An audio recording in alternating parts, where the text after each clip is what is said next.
నేను doctor Harika Surapaneni, director doctor Harika ENT care hospitals Hyderabad. ఇప్పటివరకే చేసిన వీడియోస్కి చాలా మంది చాలా డౌట్స్, వాళ్ళ సమస్యలు వ్యక్తం చేస్తూ ఉన్నారు. సో ఈ రోజు మనం వాటిని అడ్రస్ చేద్దాం. మేడం, కోల్డ్ తగ్గితే ఇయర్ పెయిన్ తగ్గుతుందా?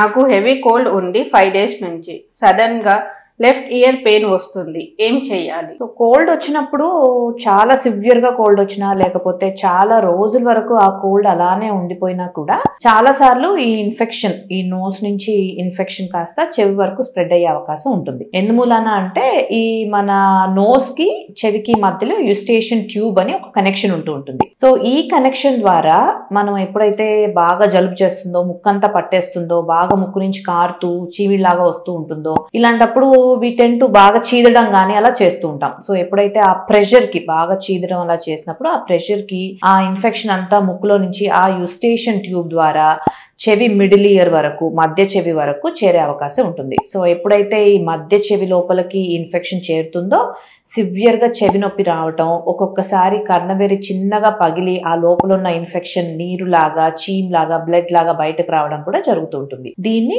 అక్యూట్ సుపరేటివ్ ఓటైటిస్ మీడియా అని అంటాం. సో ఈ కండిషన్ యూజువల్లీ మనం ఎప్పుడైతే నోస్ ని ట్రీట్ చేస్తామో, అంటే ఈ కోల్డ్ ని కరెక్ట్ గా ట్రీట్ చేస్తామో, సరైన సమయంలో ఎప్పుడైతే ట్రీట్ చేస్తామో అసలు ఇయర్ ఇన్ఫెక్షన్ రాకుండా ఉంటుంది.